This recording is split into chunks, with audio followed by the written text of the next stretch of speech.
നമുക്കൊരു പനീർ ബട്ടർ മസാല നല്ല creamy tasty ആയിട്ട് ഉണ്ടാക്കാം. അതിനായിട്ട് ഒരു പാൻ എടുത്ത് അതിലേക്ക് അല്പം ബട്ടർ എടുത്ത് ചൂടാക്കിയ ശേഷം ഒരു 500 ഗ്രാംസ് പനീർ ആഡ് ചെയ്യാം. പനീർ നമുക്ക് വേണമെങ്കിൽ കടയിൽ നിന്ന് വാങ്ങാം, അല്ലെങ്കിൽ നമുക്ക് തന്നെ പ്രിപ്പയർ ചെയ്യാം. അത് നമ്മുടെ ആവശ്യത്തിനനുസരിച്ച് അത് ഫ്രൈ ചെയ്തെടുത്ത ശേഷം അതൊരു ബൗളിലേക്ക് നമുക്ക് മാറ്റി വെക്കാം.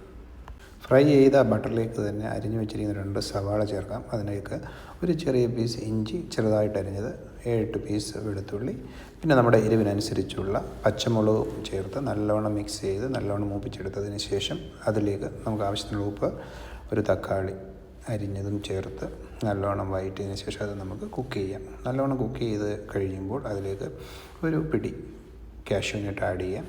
അതിലേക്ക് 1 സ്പൂൺ മഞ്ഞൾപ്പൊടി, ആവശ്യത്തിന് മുളക് പൊടിയും ചേർത്ത് നല്ല ഫൈൻ പേസ്റ്റായിട്ട് നമുക്കത് മിക്സിയിൽ അടിച്ചെടുക്കാം. ഇത് നല്ലോണം ഫൈൻ പേസ്റ്റായിട്ട് അരച്ചെടുത്തതിന് ശേഷം ഒരു പാനിലേക്ക് ബട്ടർ എടുത്തതിന് ശേഷം ഈ മസാല നമുക്ക് നല്ലോണം മൂപ്പിച്ചെടുക്കാം. നല്ലോണം മൂപ്പിച്ചതിന് ശേഷം അതിന് ആവശ്യമായ വെള്ളവും ചേർത്തതിന് ശേഷം അതിലേക്ക് നമുക്ക് ഗരം മസാല ആഡ് ചെയ്യണം. ആവശ്യത്തിന് 1 സ്പൂണിൻ്റെ ആവശ്യമുള്ളൂ. അത് ആഡ് ചെയ്തതിന് ശേഷം നല്ലവണ്ണം മിക്സ് ചെയ്യണം. നല്ലവണ്ണം മിക്സ് ചെയ്ത് തിളച്ചതിന് ശേഷം അടച്ചു വെച്ച് നല്ലവണ്ണം അത് കുക്ക് ചെയ്തെടുക്കാം. നല്ലവണ്ണം അത് കുക്കാവുന്നുണ്ട്, നല്ലവണ്ണം തിളച്ച് വരുന്നുണ്ട്.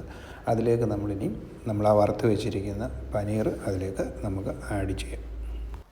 പനീർ ഫ്രൈ ചെയ്യുമ്പോൾ നമ്മുടെ ആവശ്യത്തിന്, നേരത്തെ ഞാൻ പറഞ്ഞു, ആവശ്യത്തിന് നമുക്കത് ഫ്രൈ ചെയ്യാം. വേണമെങ്കിൽ ക്രിസ്പി ആയിട്ട് ചെയ്യാൻ പറ്റും. എപ്പോഴും ഒരു മീഡിയം ഫ്രൈ ആയിരിക്കും ബട്ടർ പനീറിന് എപ്പോഴും ടേസ്റ്റ് ആയിട്ടുള്ളത്. അപ്പോൾ അതിലേക്ക് അതിൻ്റെ ഗ്രേവിയൊക്കെ അതിനുള്ളിലേക്ക് പിടിക്കും. അപ്പം അത് പ്രത്യേകം ശ്രദ്ധിക്കുക. അതിനുശേഷം കസൂരി മേത്തി ആഡ് ചെയ്യുക. അത് നമുക്ക് ആവശ്യത്തിനിടാം. ഇതാണ് ഇതിനൊരു പ്രത്യേക ഒരു സ്വാദ് കിട്ടും. അതിനുശേഷം നല്ലവണ്ണം ഒന്ന് മിക്സ് ചെയ്തെടുക്കണം. മിക്സ് ചെയ്തതിന് ശേഷം അതിലേക്ക് ഫ്രഷ് ക്രീം ആഡ് ചെയ്യണം. ഫ്രഷ് ക്രീം നമുക്ക് കടയിൽ നിന്ന് വാങ്ങാൻ പറ്റും. അതുപോലെ തന്നെ നമുക്ക് പ്രിപ്പയർ ചെയ്യാനും പറ്റും. എൻ്റെ പഴയ വീഡിയോയിലുണ്ട് ഇത്. അത് നിങ്ങൾക്ക് വേണമെങ്കിൽ അത് കാണാം. അത് ഇതിലേക്ക് ആഡ് ചെയ്യുക.